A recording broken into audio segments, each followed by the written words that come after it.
Go ahead and let our listeners know what the Just Breathe podcast is. Just Breathe is a ministry created as a safe house or brave space for men and women to come together without judgment to share their Just Breathe moments. Yes, you probably shed some tears. You had a gut punch. You even needed resuscitation. You needed recovery. But I would like to encourage you to just breathe. This ministry is designed for us as kingdom ambassadors to come together in unity on one accord to live on purpose through the gospel of Jesus Christ. With God, everything has purpose. Yes, even those just breathe moments. For more information about the Just Breathe podcast, you can contact myself, Rosalind Farrell, via Messenger, or you can email me at whatisyourdetour@gmail.com. So without further ado, I'm going to go ahead and introduce our first guest speaker. And this is someone that is very dear to me. I hold this person very dear to my heart. She is my sister. So we share a very special relationship. But just a little bit about Reisha. She is a licensed professional counselor and mental health service provider. She is a solution-focused counselor in Memphis, Tennessee, who enjoys working with adults who are motivated to change. She believes that knowing who you are and how you fit into your world is a requirement to living a healthy and balanced life. Being unclear about your self-concept can lead to patterns of relationship problems, work-related stress, and overwhelm, family dysfunction, and much more. Coming to a better understanding of self leads to improved quality of life. So without further ado, I would like to introduce my sister, Queen Reisha Jack. Welcome, welcome, welcome, Reisha. Thank you, sis. I'm so happy to be here this evening with you. You know, anything that you are doing that you think I can add value to, I'm always happy to do. Yes, And yeah, I'm just glad to be here with you. thank you. Mhm. All right. Let's see. Let me see. Tameka. Tameka, um, let me see if you sent me something. So I sent the invite to you via Risha, if you can help her out, because I'm when I click on your name, it says send invite. So once you log into your account, Richard, when you logged in, did you see where I had sent the invite? I think that I clicked the link that you sent me, and it took me to your page, and then I clicked your icon that showed that you were live, and it popped up for me. Okay. So Tameka, if you're listening to that, try that. Try clicking on my profile picture where it says live. I think it's like outlined in red, and then see if it'll take you to the invite.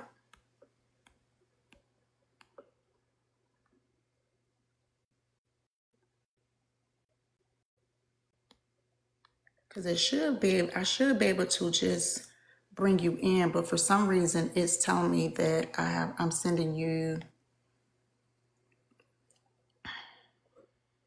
sent you another link there.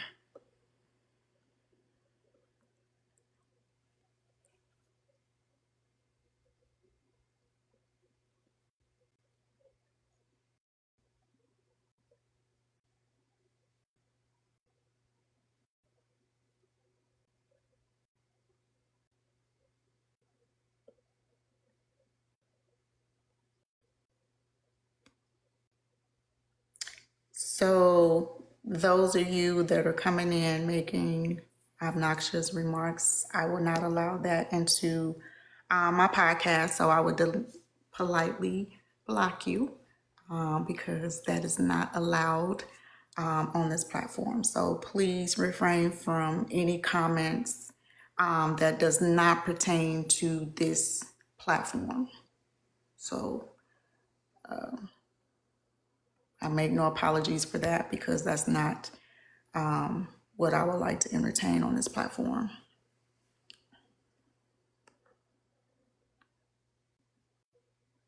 Okay. So let me see something.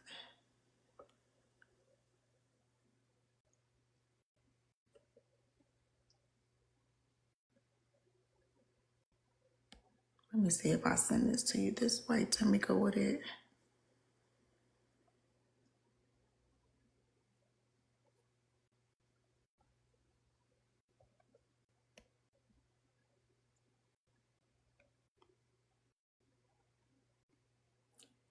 Yeah, it's not. Make sure that we are connected, first of all. Make sure that you're actually following me because I just followed you. So make sure that we are following each other because that definitely, you, yeah. So I'm going to go ahead and get started with my first question. So, Risha, I'm going to start with asking you the first question is, what would you describe as grief? What is grief? The definition of grief? Yes, ma'am. Well, the definition of grief, and not to give you a textbook, but just to explain it a little in layman's terms, is sadness and despair that we feel related to a loss of some sort. So it doesn't have to be the traditional view of just, death, but it's that sadness that we experience through the transition of loss, if that makes sense. And it can incorporate some other feelings like anger and other upset feelings, but that is the the overall explanation for what grief is. Okay. Thank you so much for explaining that. So, what as we go through any grief process, and I'm going to share just a snippet of my testimony. And I remember when I was going through my divorce, and I reached out to you, and you and I were talking, and you said to me, sister, you know that you're grieving, right? And I got so upset with them. I'm like, sister, what do you mean I'm not grieving? He's not gone. And you broke that thing down to me, and I was like, oh my God, because oftentimes when we're going through anything that brings pain, we want to, for me, I wanted to hurry up the process. I wanted Yeah. to I wanted to just deal with it and have it be over. And then when you came at me and said, you're grieving, I'm like, oh my God, no, this is another process that I have to go through. So that shed a whole different light on grief for me, because oftentimes when we think that someone is grieving, you're grieving the loss of a loved one, meaning death.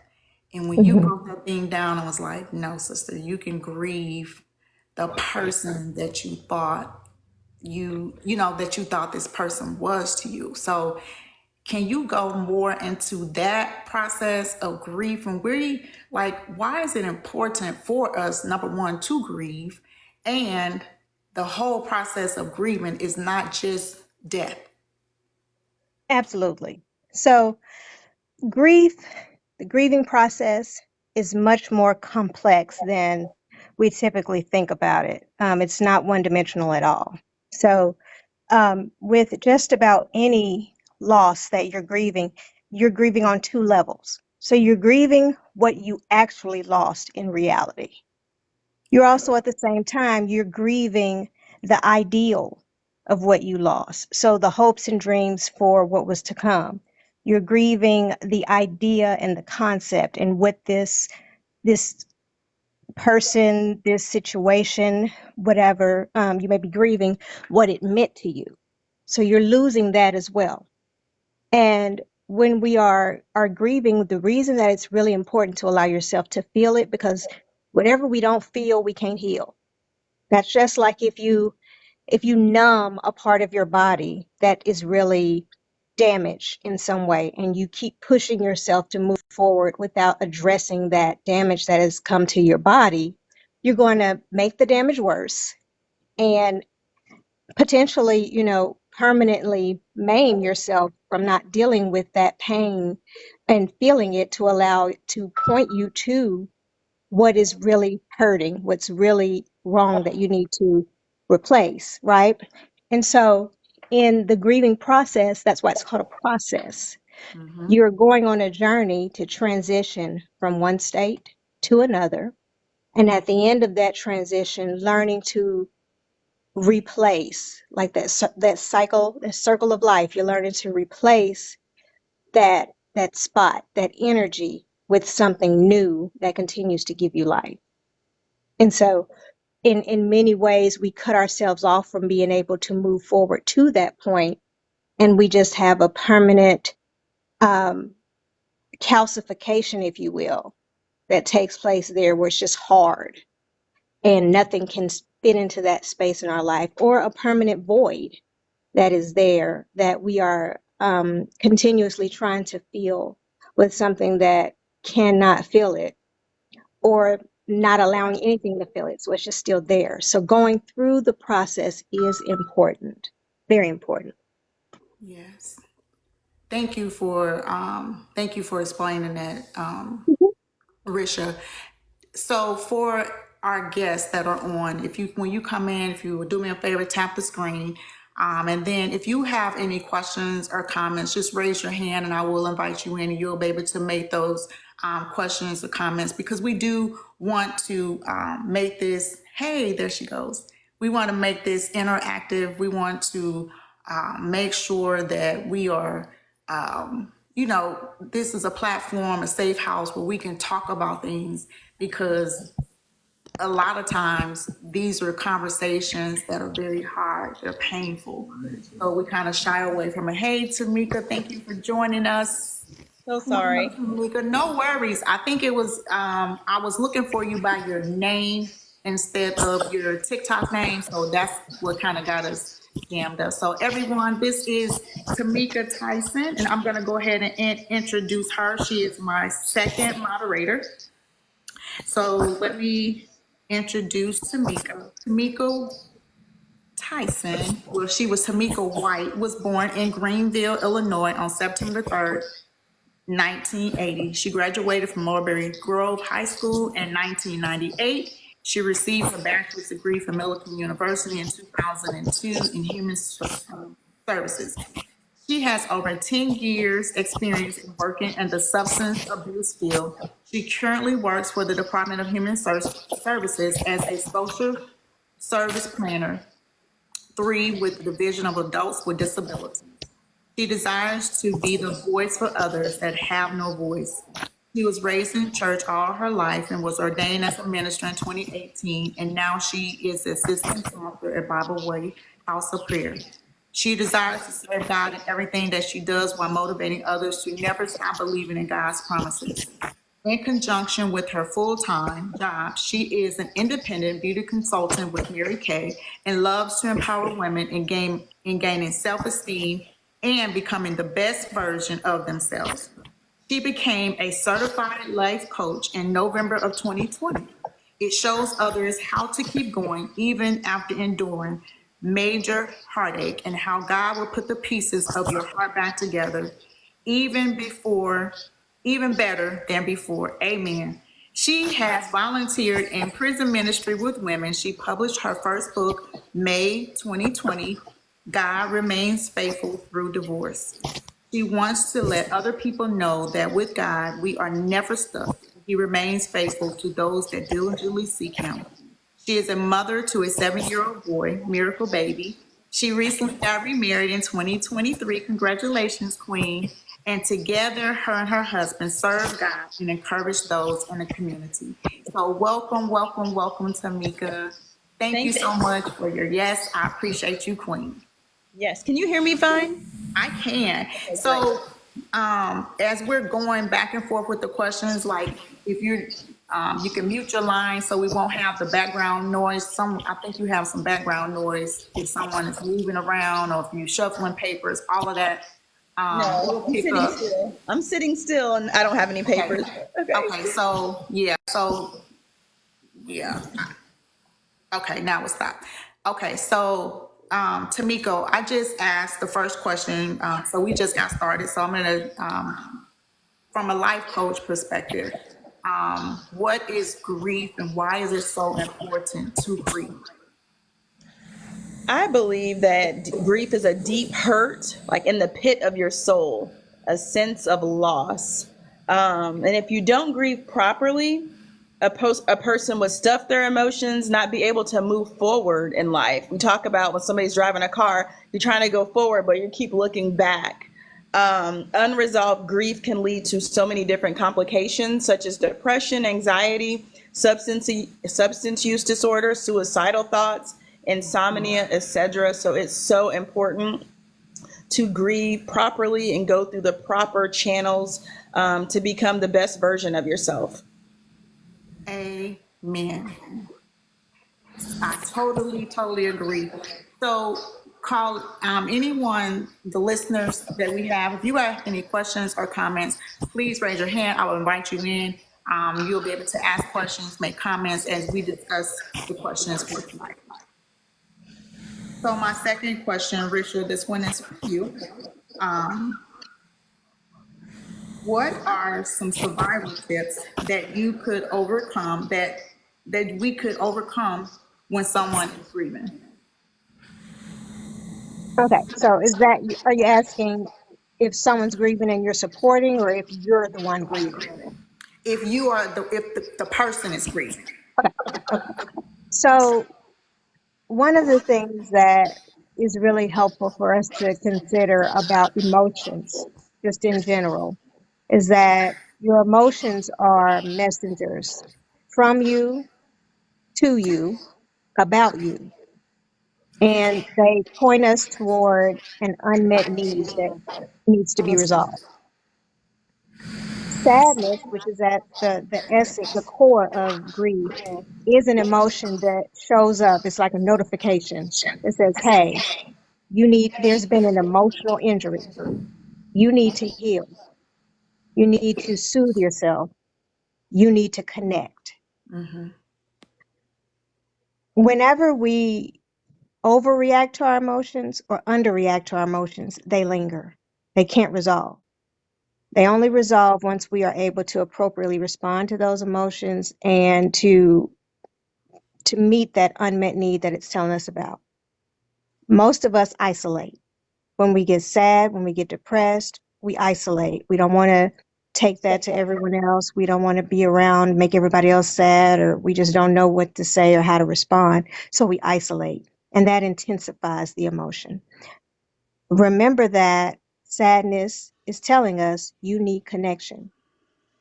So allowing people to be there for you that are willing to, that are able to meet that need, not if they're doing too much or, requiring too much of you, but allowing someone to be present with you. They don't have to talk to you. They don't have to, do anything, but just keeping yourself from isolating and going alone, if you can, is one of the things that we can do most to help ourselves. The other thing is not forcing ourselves to try not to feel or to think about it. If it comes up and you're in a place where you're able to feel what you're feeling, to think what you're thinking, then allow yourself to do that without cutting it off or without fear of feeling that intense emotion. Because when we cut it off, we don't allow ourselves to go on that journey that we need to go on. And you stuff that emotion, you withhold that from yourself, it's just going to come back later in a time when you can't control it as well, when you don't expect it, because the emotions they're not going away. That need is not going away. And so if you push it down and stuff it, it's just going to erupt at a later time. So allowing yourself to have access to those memories and to those feelings, so that you don't go without acknowledging them. And also remembering what you had that was good, so that you are not overly focused on only what you lost, but remembering the good part of what you lost as well. And kind of allowing yourself to have hope for what's to come next without the guilt. Yes. Thank you. Thank you for sharing that, Risha. Tameka, from your perspective as a life coach, what type of survival tips would you offer to someone who's grieving? My specialty in survival tips is dealing with loss of a relationship, such as divorce and experiencing infidelity. So I'm gonna have to take off the life coach hat for a second and just speak directly from my experience with this. So my tip would be to tell other people to go through the process of grieving this person. There's no time frame of when you should just be over it. It's a process, so allow yourself grace and a healthy space to heal properly, and not to just jump into another relationship without properly healing,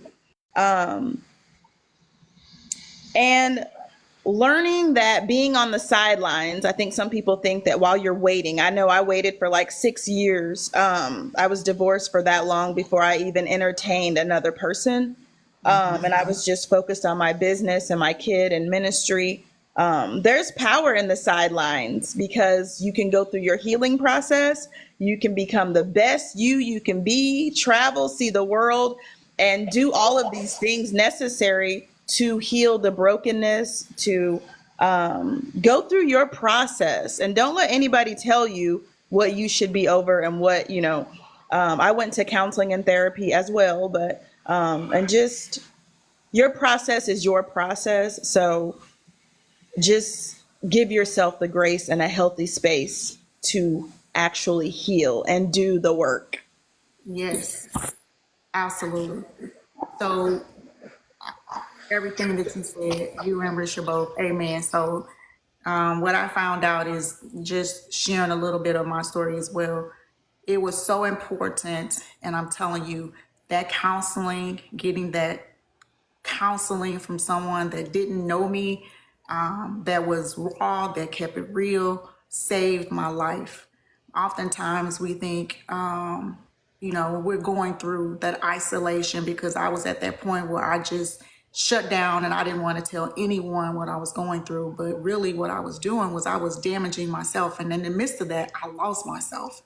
So me reaching out to a counselor, just saying that, hey, I need help. I screamed out, I need help, saved my life. So recognizing that you do need help and not being, because I had shame, I was embarrassed, I didn't know what I was feeling. I had emotions going all over the place. So I think it's very important, like you said, to take the pause, get the necessary help that you need from someone that is going to, give you those life skills and tell you, you know, just manage the process. Because like I said, I wanted to hurry the process up because I just got tired of going through the day in and day out pain that I was feeling. So it's very important to, go through that process. And however long that takes for that process is your process. And one thing that also helped me is, I cried out to God, and God, I stood on every time I cried, every time I got angry, every time I felt like I wanted to punch the wall and I was just angry, just like, why is this happening? His promise is that he would never leave nor forsake us. And I'm telling you, that right there in itself got me through some of my darkest moments. And I remember reaching out. You got to be careful also when you're going through who you share your stuff with, because everyone doesn't know how to give you what you need. And you're thinking that you're entrusting and talking to someone. And I remember saying, I'm in this dark place. Like, I'm about to either lose my I was going to jail, or I was going to lose my life. I was ready to risk it all. And I'm just keeping it 100. I mean, I was ready to just throw in the towel and say, anyway, what it is going to be, what it's going to be. But somebody snatched, I said, listen, I'm in this dark place. And this person reached, she said, don't say that. Don't say that. You ain't in a dark place. And I said, listen, hold on. This is how I feel. And if I can't share with you how I feel, guess what? I'm just not going to talk to you anymore. So then I went back into isolation because I feel like that judgment came if I did open my mouth and express my emotions on how I was feeling, trying to navigate this thing. Someone shutting you down or telling you how you shouldn't feel, that's that in itself is just put me 10 steps backwards. So you just have to really be careful when you are sharing your stuff, and just get to that place like Tameka and both Reisha said, just trust the process, and you have to go through the process. Whatever that looks like, go through it. Get you some counseling, get you someone that you can trust, a life coach that you can talk things through. And more importantly, lean and depend on God, because He is the only one that got me through my situation. Do we have any questions, comments? I'm trying to keep up. Thank you, London, for joining us. My little queen there. We got a little young lady in listening to us tonight. So thank you, London, for joining us. I truly appreciate you. So we have Brandon, we have Shaq on. Do either of you have any questions or comments that you would like to address at this time? So I just got a quick comment, Rosalind. So I think this is a very touchy topic when it comes to our culture. Being from the Black culture, it's something that we tend to suppress a lot ourselves because we don't know how to express those emotions or who to talk to about it. So you said something that was very important, finding somebody that you can entrust to talk to that'll give you the right information that you need when you need it. So I think going through life, we talk to a lot of people that don't really care or don't really know how to give us the right advice when we have these type of problems. So I think that's the big key for it. Yes, thank you. Thank you for that feedback, Brandon. And I appreciate that, because oftentimes, like you said, you have to be able to trust someone, because then when that person brings something back up, I don't know, it's just like a hole in your soul, like someone is jabbing, jabbing, jabbing. So you have to really be careful. So thank you for Rhonda, sharing that. Yes. I'd like to kind of piggyback off of what he said just a little bit. Okay. So as a therapist, as you've already told everyone, which this is not just my job, this is what I was created to do, and I love every day that I get to do it. And I love the opportunity because I see so many different people, so many different kinds of people. And I really love seeing so many of our people, especially for the first time. And whenever I have a session with someone for the first time, I start by trying to empower them and let them know, look, you have the right to have a therapist. Yes. It's not a privilege. It's not something that some people can or should have and other people shouldn't. You have the right to this.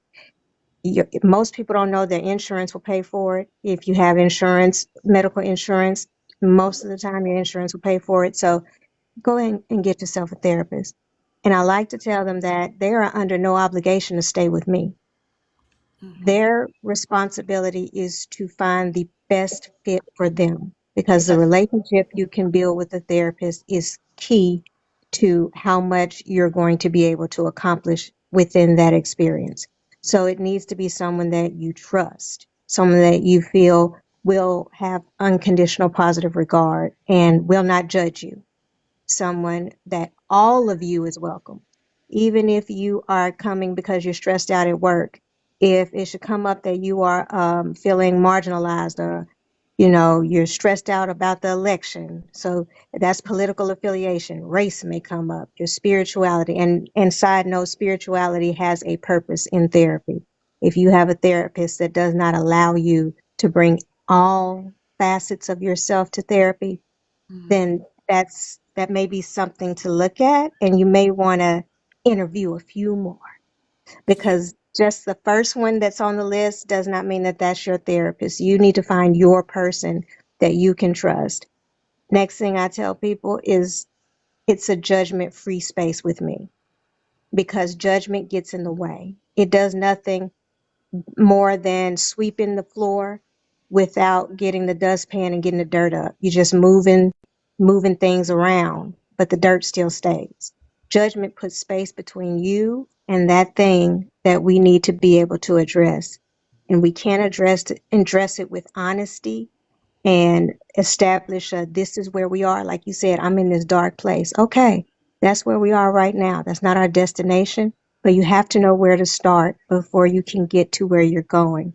And so non-judgmental, open space for you to explore all facets of yourself is something that's very important in therapy. Yes. Thank you. Thank you for sharing that. Very important. Yes. Do we have anyone else that has any comments or questions?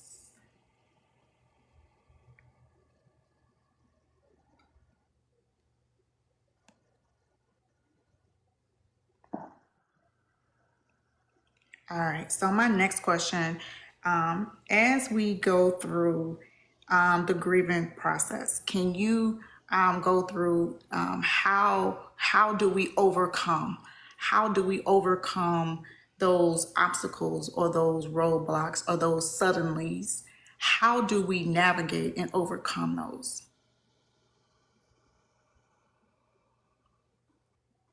I would say that when those times come up, just surround yourself around people that are loving and caring, that do understand what has happened. Birthdays are truly hard days, holidays, Christmas, things of that nature. Don't be alone, because being alone will actually get you. I know there are times that I myself, when my mom passed, I find it still hard to accept it. Every year I deal with her birthday, which is Christmas, my birthday. Her death was on my dad's birthday, and which that is hard. So I tend to kind of shut down a little bit. It's like the world is on top of me, but I got to get out of my hole, and I find it a little easier every year. But there are times where I can't get over it. I can't get over that hump. It's like a big knot in my throat. So, with that being said, depression, it comes and it goes. Every year I have it. I just know that I have to accept what has happened and learn that I can get over it through counseling. That is one. Just you got to have someone to talk to. You got to, because going at it alone, you won't make it. I look at the passage Footprints when the guy was talking about, Lord, when we were walking together, there were two sets. But when I got to my lowest point, there was only one set of prints. Why did you leave me? And I know we all do the same thing. We try to figure things out on our own, but that's the time that God carries us. And that's what God said. That's the time that I carried you when you was at your lowest point. So I always try to look to God every year, every holiday, the anniversary of her death. But that's what keeps me going. Yes. Thank you for sharing that. Thank you for sharing that, Shaq. Risha, Tameka, can you give us from your perspective, how do we overcome those things, those suddenlies? I'm gonna piggyback with Shaq, like just being close to God. I never, even missed a Sunday at church.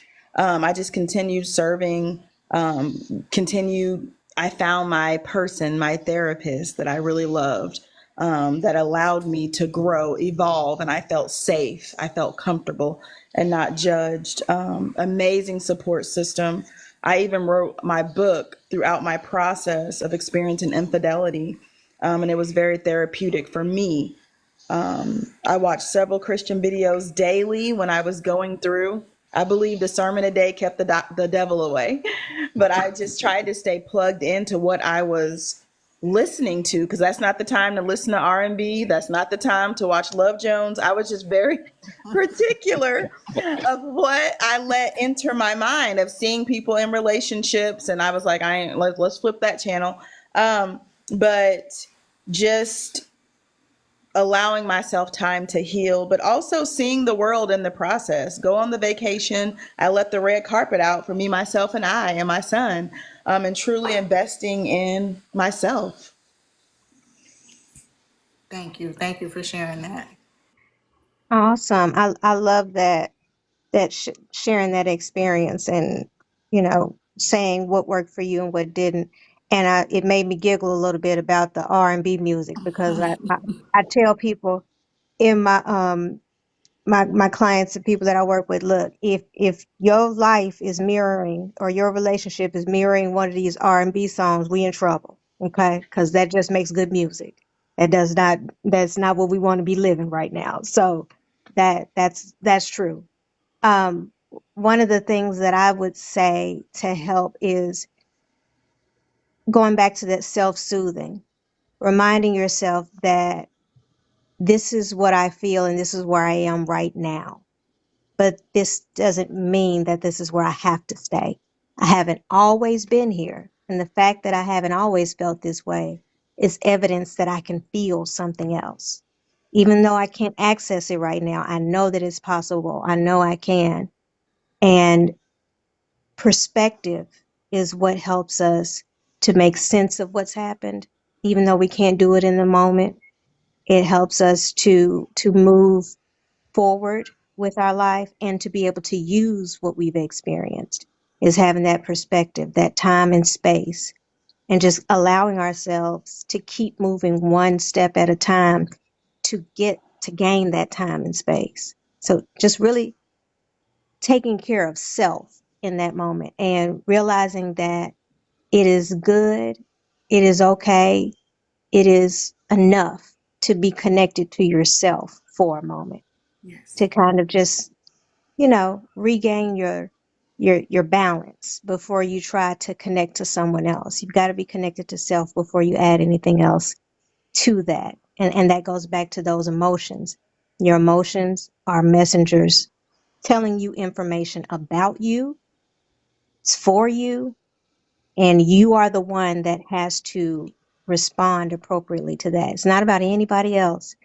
And taking that time to really understand yourself is the best thing that you can do in that time to prepare you and make you stronger if and when you do decide. And like Tameka said before, no one can tell you how long, no one can tell you what that process is supposed to look like for you, but just taking the time to make sure that it is sufficient and you have done what you need to do for yourself before you try to reattach. Yes. Yes. So my overcome moment was I had to shut the noise out. I had to shut the noise out. And when I did that, I fell to my knees and I said, let me take my eyes, my mind off of the situation, the trauma. And I said, God, show me me. Now, when you do that, be careful because for me, it was some traumatic things that I suppressed, things in my childhood, things in my just things that I had not dealt with that needed to be, it was just lying dormant that I needed to deal with. So when I say, God, show me me, prune me, whatever you need to do, because when I come out on the other side of this as an overcomer, I want to be whole and I want to be free. So in order to have those things, God, I want you to work in me so I can be fully used for your glory. And there were some ugly things that had happened that I had suppressed. When I tell you, you got to deal with that stuff. Because if you don't, suppressing it will only, you'll see it's going to come back up on the other side. So you have to deal with everything if you want to be an overcomer. So that was my overcoming moment when I said, God, show me me. And I just said, empty it all out. Just being transparent, just empty it all out, God. I want it all gone because I want to be free and I want to be whole again.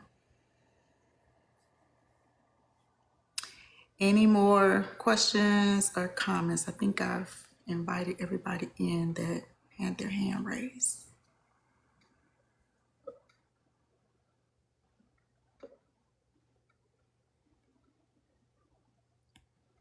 All right. If not, we're going to move to the next segment, which is healing. Why is it important to go through the healing process? And I think we've already kind of talked about this, but if there's anything else we need to discuss on this, why is it important? We talked about why is it important to go through the grieving process, but then on the flip side of that, why is it important for us to actually go through that healing process? And we'll start with you, Tameka. My only little thing, since we've talked about so much, kind of, is I believe that a person can't start new business until old business has been resolved. And you said it perfectly, like it'll come up in other areas. If you don't address it, it's going to address you and have you in jail or prison, because things have to be addressed. You have to just go forward and face it and get the junk out of your trunk and address everything, air your laundry, and then just move forward and heal and be whole and complete. That's all I have for that. Yeah. Richard, do you have anything else you wanted to add? Sure. I can be a bit unorthodox as a therapist. So we have quite a journey in my office, and sometimes it's bumpy because I believe that you're not here talking to me because you need a new friend, because you have friends. You have sisters, you have aunties, you have ladies at church, you have all these people that can fill that spot for you. So I know when you come to me, hopefully you're coming because you're ready to transition. You're ready to change something. And my specialty is helping you to become you, right? So truth does not need anybody's permission to be true. Your feelings don't change truth. Your experience doesn't change truth. Your experience is yours, and your feelings are valid, and your feelings are real. They are not necessarily always factual, because sometimes we feel things that are contrary to what is real, right? And so part of the reason you need to heal is so that you regain that ability to discern truth from what is not true. When we're coming from a place of hurt that's unhealed, it distorts our vision. It distorts our perception of things. Healing helps you to be better able to accept the truth. That doesn't mean that you have to agree with or approve of, but acceptance is admitting that this is what it is. And that's a place where we have to do some confrontation sometimes, right? And on the other side of that is healing. That's what's necessary because you don't have to heal. And that's one of the things in therapy with me is, look, I'm not here to make you do anything. I'm not here to tell you what to do. I'm here to help you figure out what you want to do and help you get there, because you don't have to heal. Are you saying that you're here with me because you want me to help you learn how to cope with not healing? Because if you do that, just know that a lot of these things you're saying you want, you can't have them. You can't have them and stay here. We can stay stuck. That's an option. Healing is an option, and you have to choose it. Now, choosing it allows you to have more and better than what you have lost or where you are now. So I always like to make sure that I really put that out there. It's a choice. You don't have to heal. You should. I think you should, but it's not my job as a therapist to tell you what you should or shouldn't do. It's to listen to what you want. Healing helps you to have better and to return yourself to a place of being able to have true discernment of what is and what isn't. So that's the value that I see in healing, if that makes sense. It does. It makes a lot of sense. Thank you for sharing that, Risha. Anyone have any questions or comments about healing and why it's important to heal?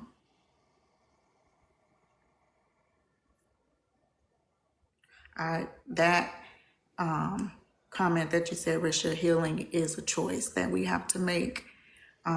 Because my thing is, if you don't completely heal and go through that process, what you're going to do is you're going to continue a cycle to bleed on others, to hurt others, or you're just going to continue this visual cycle.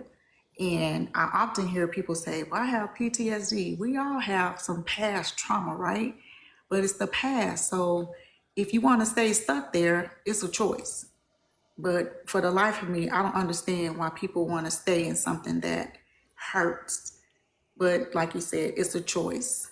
And then those things, when you don't heal and you don't properly heal, we use this term of my triggers.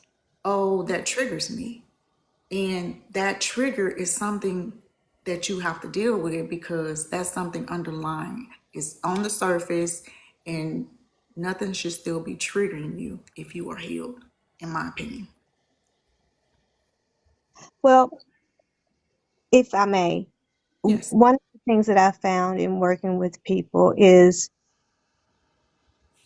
most of the time they're not being um, resistant for the sake of being difficult. I find that, and after we're able to kind of stop, pause where we are, and really dig into, well, what's going on here? Why are you staying stuck? Many people are hurting themselves with the intention of bringing attention to the hurt and that someone has caused it. It's not your fault that someone does something that results in injury to you. It's not your fault that they chose to do what they did. And you healing is not absolving them of that. You healing and moving on is not in any way saying, I have accepted what they did and I'm okay and it's okay. It's saying, I am no longer participating in keeping myself in a hurtful place. I'm going to let this go so that I can unburden myself and open my hands and my arms to something else.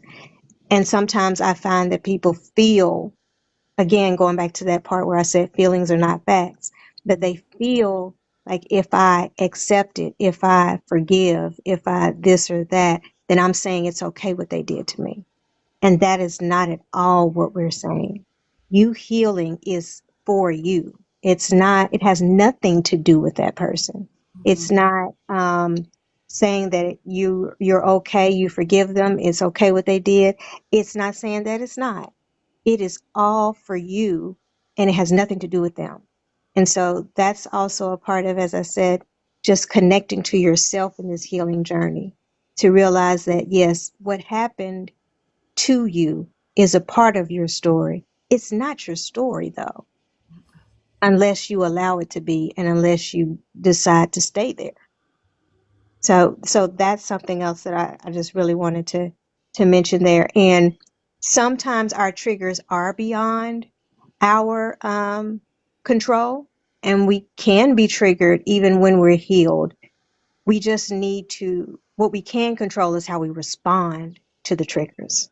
That's That's right. the important thing, because I really, it tugs at my strings when I see someone putting guilt and shame on themselves. Like, I thought I was healed from that. I shouldn't be letting this get to me. Why is this still, you know, things that hurt? Our brains and our nervous systems are wired to remember what we thought almost took us out, because we don't want it to take us out again. So our nervous system is wired in a way that it's supposed to recognize a trigger. That just means that you're working, that your wiring is connected. So the fact that you feel something in response to something that reminds you of something is not anything that we have to beat ourselves up about. It's about, how long do you linger there? How much do you let it stop the moment that you're experiencing now?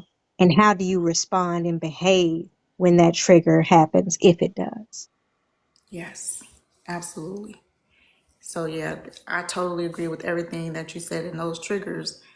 For me, it's you just have to be real and transparent with yourself. You have to look the person in the mirror and just take the mask off.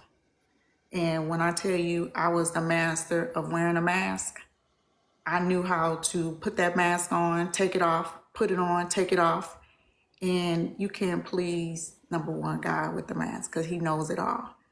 And sometimes, like, it wasn't for me, it was more I wanted to wear the mask because I was ashamed of everything that I was going through. It was my second marriage, and I felt like I had failed myself.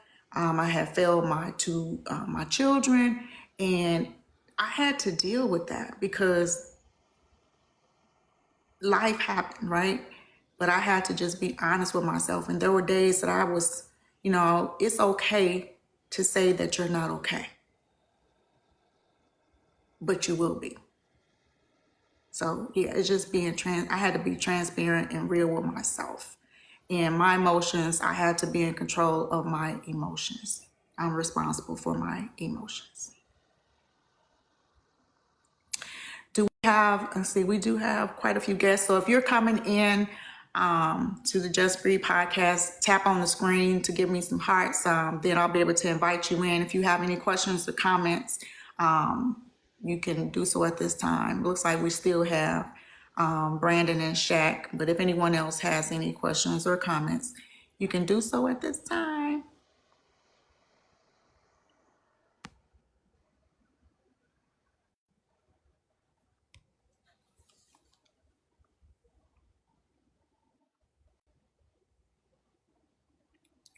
Okay, I'm gonna move on to the next question. What was the most difficult thing to do throughout your healing process? Was it the rejection? Was it the loneliness? Was it the silence? And what was the most powerful? And I'm going to ask Brandon or Shaq, because I like to get a man's perspective as well. If you guys don't mind sharing, if you've gone through any type of healing process, can you kind of walk us through what was the most difficult in dealing with that?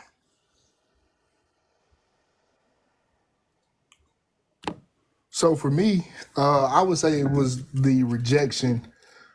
Just being a man and being confident in who you are, and to feel that rejection, it kind of takes a toll on your manhood, somewhat. So it was the rejection for me, the hardest part. Thank you. Thank you for sharing that, Brandon. I would definitely piggyback on that as well. Definitely the rejection, 100% on that. Yes, thank you. Tameka, you have any comments as far as the rejection or? Yeah, I wrote down rejection, but to accept the fact that my ex-husband didn't want our marriage. He didn't want me and my 10-month-old, and just left us, and he was choosing this other woman over me was the most hurtful part. Definitely can relate. Amen. Yes. Risha. Yes, I would say, and again, working with everyone that I've worked with in my own experience, rejection is something that as human beings, we have a really hard time with because it strikes to the core of who we are or who we believe ourselves to be. And it's that old, am I not enough? Am I not good enough? Am I not smart enough, pretty enough, fine enough? Do I not make enough money? Where did I go wrong in myself to cause this to happen to me?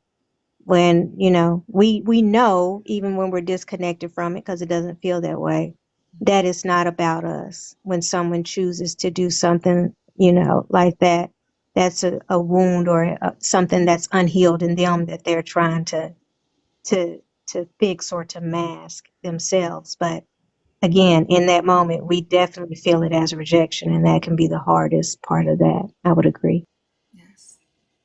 Yes, same. Rejection for me as well. And I can totally relate, Tameka, to someone saying, I don't want to be married anymore. I don't want you as a responsibility. This person was supposed to be your forever.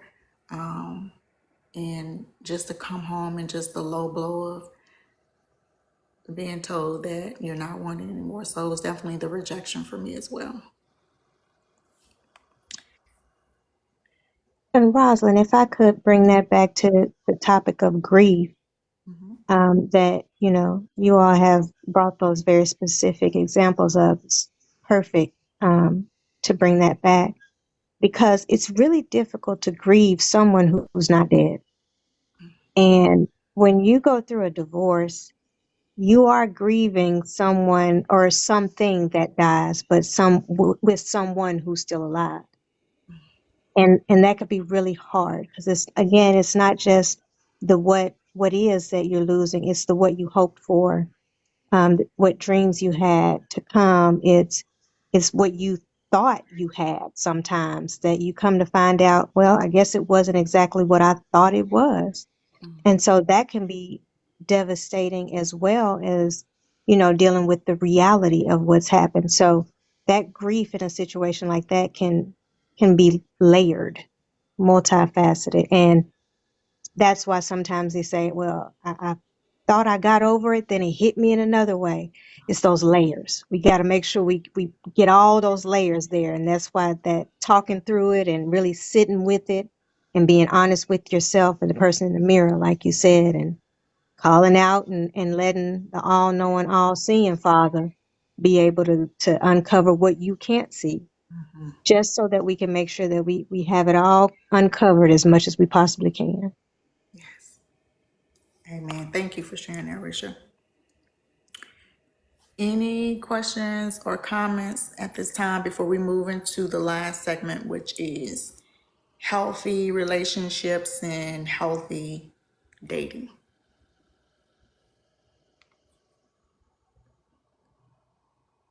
And if you are coming in, if you would just tap the screen with the hearts, and I'll be able to recognize you and then also bring you in if you do have any questions or comments at this time. All right, so let's talk about healthy relationships, friendships, boyfriend, girlfriend, dating, whatever your ship is, let's talk about it. So why is it important, and I'm gonna start with you, Tameka, from a life coach perspective, to have that emotional stability when you're trying to establish or reestablish any type of ship coming out of your grief, coming out of your healing? I just feel like you won't be able to be there for someone else if you're not showing up for your own self. If you are not, resources are our responsibility. So if you are unstable, then you're going to build something that's unstable. It's not going to go anywhere. So just being healthy emotionally is just vital. It's so important to do the work. Even if you're looking to date, you're going to be looking at another partner with suspicious eyes. What are they doing? What are they, thinking that they're the same person that your ex was, and that's not fair to this new person. You're bleeding on them and dragging in luggage and baggage and trying to still unpack while trying to start something new. It's just insanity. So becoming emotionally stable is just the glue that's going to keep you sane together. So it's just vital. Totally agree. All right, Richard, what about from your standpoint? So I love that you said whatever ship you're on, because um, at the root of all relationships, platonic, romantic, what have you, we hope that we're friends in there, and like that's the basis that we're going to kind of build on. And any relationship has to have two healthy people, and giving and allowing that other person to give, right? So not having a one-sided relationship, making sure that we're able to be in a relationship that is equally respectful and thoughtful and providing for self as well as the other person. And that doesn't mean that we're dealing cards. You get one, I get one, 50-50 on everything. It's just that, for example, in relationship or in friendships I've had in the past where I was the strong one. I was the one that everybody came to and wanted to talk to. And being that I've been friends with my circle of friends since we were little girls, it wasn't like they didn't know when I was going through something. I wasn't talking about it. And it took one of my closest friends to tell me, Risha, you don't let me be your friend.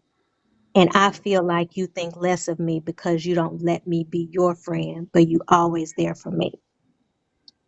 And she said, I know you know what you want to say and how you want to love us, but you don't know what it's like to experience you.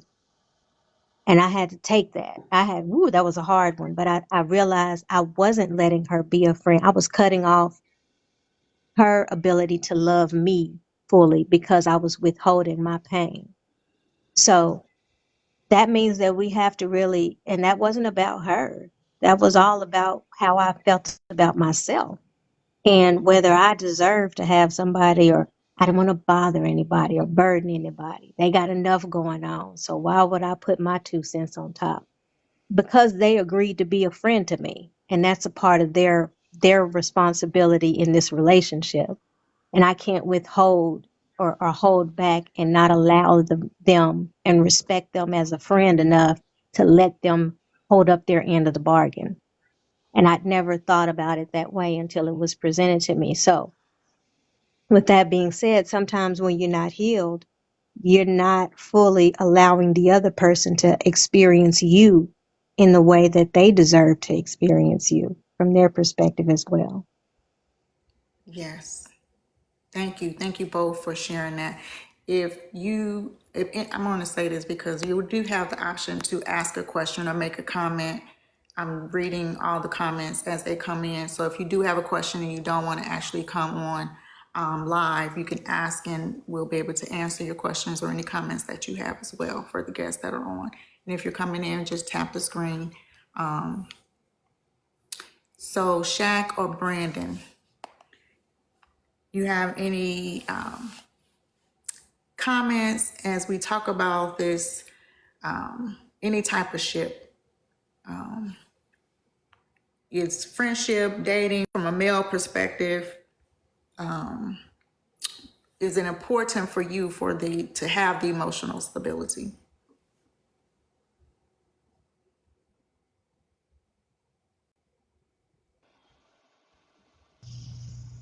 So I think it's very important to have that stability because any type of ship you get in, everybody's going to be requiring something different from you.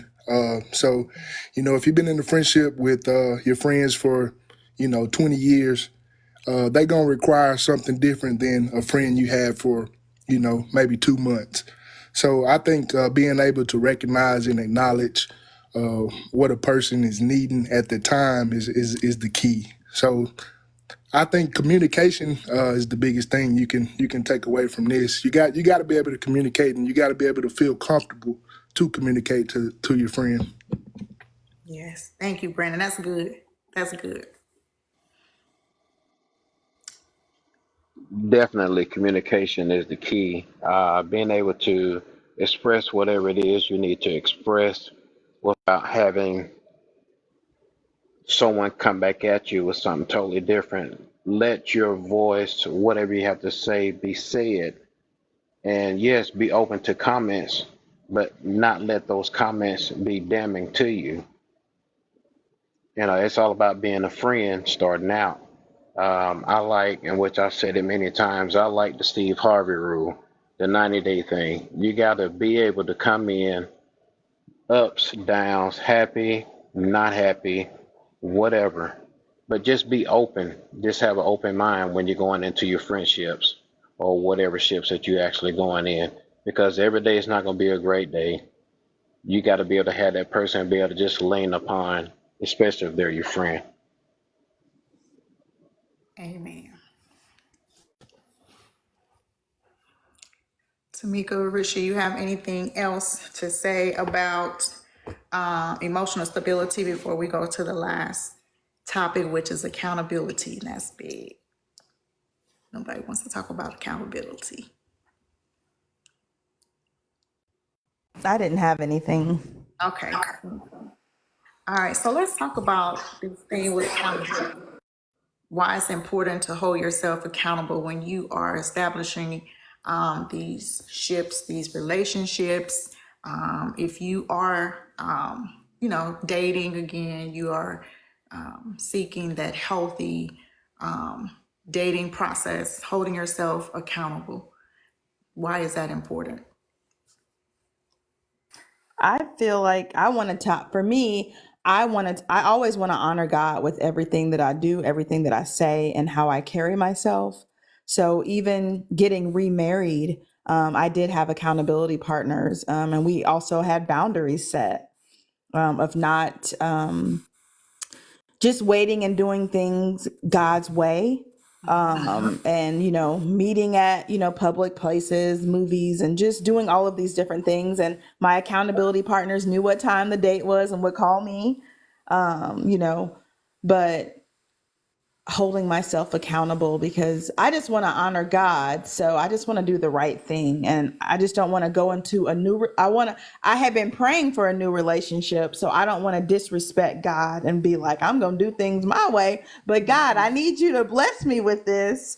It just seemed like that was so messy. But God, I want you to bless it. I want you to honor it. And in return, I'm going to follow the plan that you have for me, because you know best.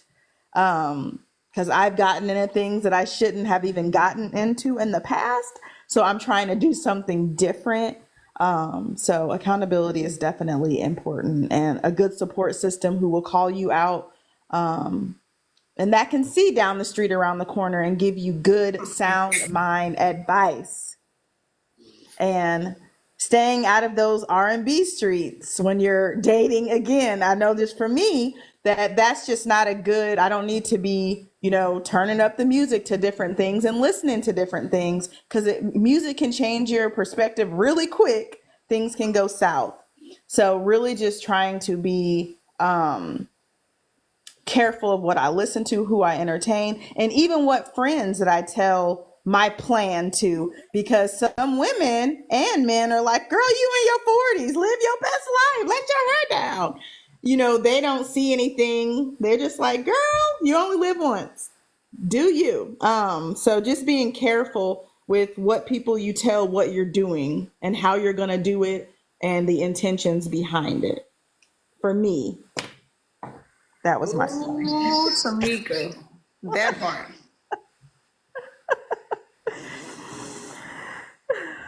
Ooh. All right, I'm gonna be quiet. I'm gonna be quiet on that one. Risha, why is it important to have accountability in your ships, your dating, any type of ship, or even when you're dating? All right. So let's see. My perspective on accountability. Accountability can help with motivation. It can help us to stay on track with what we say we want in the long term, because sometimes on the day to day, the short term, things can get a little blurry for us, because relief comes into play. We want relief from that sustained or ongoing struggle that we're having. And we don't want to sacrifice our long-term goals for, temporary relief. And so having that accountability can help us to stay on track, so that we can make sure that we're actually going to reach where we want to be. And someone that's able to help us, or some, process, whatever we put in place, to just stop and think, just to buy us a minute to just slow down, take a pause, and think, is this going to get me closer to where I want to be? Or is this going to get me further away from where I want to be? Is this a wise decision? Because I'm grown. I can do what I want to do. It's not a matter of is this the wise choice for me right now?